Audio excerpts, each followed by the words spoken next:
Hello students, let's do the article in which we have to find expression of divergence in orthogonal coordinates. ठीक है, इसके लिए हम सबसे पहले लेट करेंगे. Let a is a function of u1, u2, u3 be continuously differentiable vector point function of orthogonal curvilinear coordinates u1, u2, u3.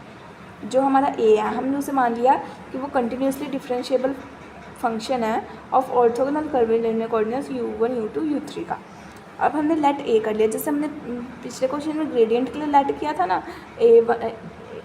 उसमें हमारा k1 k2 k3 था, इसमें हमने a1 a2 a3 मान लिया, जहाँ पे a1 a2 a3 जो हमारे components of e1 cap e2 cap और e3 कैप है. ठीक है, तो यहाँ पे हम फिर ए वेक्टर को इस तरीके से भी तो लिख सकते हैं, e2 cross e3, a1 e2 cross e3, a2 e3 cross e1 और a3 e1 क्रॉस e2, क्योंकि जो हमारा e1 कैप होता है वो e2 क्रॉस e3 के इक्वल होता है, और वैसे ही सिमिलरली e2 हमारे इस टर्म इसको इक्वल होता है और e3 हमारे इसको इक्वल होता है. ठीक है, तो वो हमने लिख दिया. अब यहाँ पे ना हमें क्या करना है, e2 और e3 की वैल्यू पुट करनी है. जैसे यहाँ पे ये है ना, हमें पता है e1 की वैल्यू हमारी होती है e1 कैप की h1 ग्रेड u1 और e2 की होती है h2 ग्रेड u2. तो इसमें जब हम वैल्यूज़ पुट करेंगे h1 grade u1 cross h2 grade u2, तो ये तो हमारा कांस्टेंट है h1 h2, तो ये हमारे इसके बाहर आ जाएगा. h1 h2 grade u1 cross grade u2, वो हमने यहाँ लिख दिया. ठीक है,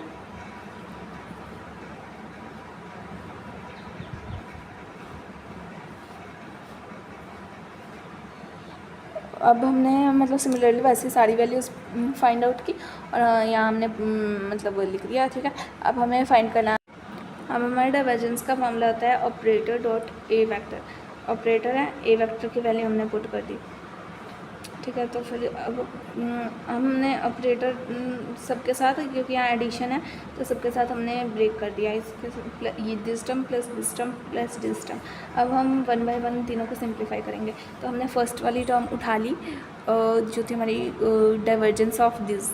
अब क्योंकि हमारा फॉर्मूला होता है डाइवर्जेंस ऑफ यू वी, जहाँ पे वी हमारा स्केलर फंक्शन है और वी हमारा वेक्टर फंक्शन है, उसका हमारा फॉर्मूला होता है grad u dot v vector plus u into divergence of v. तो वो फॉर्मूला हमने यहाँ लगा देना. यहाँ पे ये जो हमारी ए h1 h2 है ये हमारी वेक्टर पॉइंट फंक्शन है और ये हमारी ये हमारी स्केलर पॉइंट फंक्शन है और ये हमारी वेक्टर पॉइंट फंक्शन है. तो ये हमें क्या लेना होता था, ग्रेडियंट का scalar point function dot vector function as it is plus scalar function into divergence of vector function. ठीक, इसके बाद हमने क्या करना है, यहाँ ये वाली टर्म हमारी एज इट इज़ आ गई, divergence of scalar function dot, यहाँ हमने ग्रैड u2 और ग्रैड u3 की वैल्यू पुट कर दी. ग्रैड u2 की वैल्यू हमारी होती है e2 कैप बाई h2 और ग्रैड u3 की वैल्यू होती है हमारी e3 कैप बाई h3. तो वह हमने वैल्यूज पुट कर दी प्लस ये वाली टर्म आ गई. अब यहाँ पर हमने एक और फॉर्मूला लगा दिया.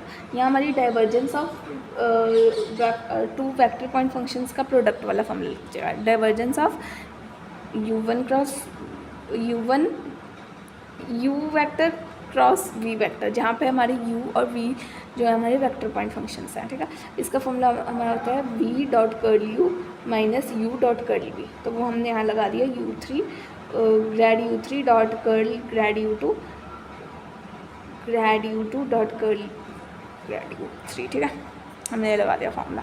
अब यहाँ पर हमारा क्या बन जाएगा, यहाँ ये हमारा जो था स्केलर पॉइंट फंक्शन था h2 h3, तो ये हमारा बाहर आ गया और e2 क्रॉस e3 जो होता है हमारा e1 के इक्वल होता है, तो वो हमने यहाँ लिख दिया. और a dot b dot a के इक्वल होता है, तो चाहे पहले लिखो चाहे बाद में लिखो फर्क तो पड़ेगा नहीं, वो हमने लिख दिया. और ये वाली टर्म हमारी ज़ीरो हो गई. क्यों, क्योंकि curl of gradient of phi जो होती है वो हमारी जीरो वेक्टर होती है. और यहाँ देखो curl of gradient of u2 curl of gradient of u3, तो इन दोनों की वैल्यू ज़ीरो हो गई एंड और जीरो से किसी चीज़ को मल्टीप्लाई करेंगे तो वो ज़ीरो ही होता है, तो फिर ये ज़ीरो हो गया. अब हमने यहाँ पे क्या किया कि e1 वाली टर्म एज इट इज़ रख दी. यहाँ हमने ऑपरेटर की वैल्यू डाल दी. ऑपरेटर की वैल्यू हमने ग्रेडियंट वाले क्वेश्चन में निकाली हुई थी. ठीक है, तो हमारी ऑपरेटर की वैल्यू क्या दी थी, E1 curl by curl U1, E1 by H1 curl by curl U1 plus E2 by H2 curl by curl U2 plus E3 cap by H3 curl by curl U3, और बाहर हमारा 5 आ जाता था। फिर नेक्स्ट स्टेप में हम 5 को अंदर ले गए। 5 यहाँ पे हमारी ये वाली फंक्शन है, ये वाली फंक्शन है, ठीक है। तो हम इसे अंदर ले गए तीनों के साथ। अब क्योंकि यहाँ E1 है और जहाँ पे हमारा E1 आ रहा है, E2 आ रहा है, E3 आ रहा है, E1 डॉट E1 हमारा 1 हो जाएगा। तो ये वाली टर्म्स आ गई हमारी 1/H2 H3 H1 curl by curl U1, ये वाली टर्म। अब यहाँ E1 डॉट E2 ज़ीरो हो जाएगा और सिमिलरली E1 डॉट E3 हमारा ज़ीरो हो जाएगा यहाँ पर, ठीक है। तो हमारी सिर्फ ये वाली टर्म बची। अब हमारी इसकी वैल्यू आ गई फर्स्ट वाली टर्म की, यहाँ पे जो हमारी थी डाइवर्जेंस में, यहाँ हमने फर्स्ट वाले को सॉल्व किया था ना।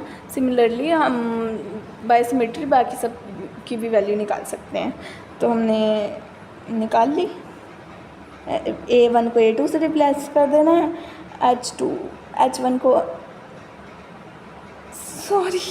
H2 को H3 से रिप्लेस करना है और H3 को H1 से रिप्लेस करना है सिमिलरली इसमें। और मतलब हम निकाल सकते हैं ना ये वैल्यूज़ इजीली हो जाएगा। चलो फिर लास्ट में हमें हमारा मेन मकसद क्या था, हमें डाइवर्जेंस फाइंड करना है, डाइवर्जेंस ऑफ ए। तो डाइवर्जेंस ऑफ ए के लिए हमारे तीनों वैल्यूज़ आ गई, बस इस इक्वेशन में दोबारा पुट कर देना है, hence we get our result.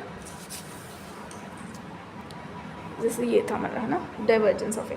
तो यहाँ हमने सबकी वैल्यूज़ पुट कर दी। ये देखो यहाँ पर जो हमारी थी तीनों वैल्यूज़ में हमारी 1/H1 H2 H3 1/H1 H2 H3 1/H1 H2 H3 ये हमारा कॉमन आ रहा है। तो ये हमने कॉमन निकाल लिया। फिर curl by curl U1 of this, curl by curl U2 of this plus curl by curl U2 of this, ये हमारा आंसर आ गया। Thanks for watching till here.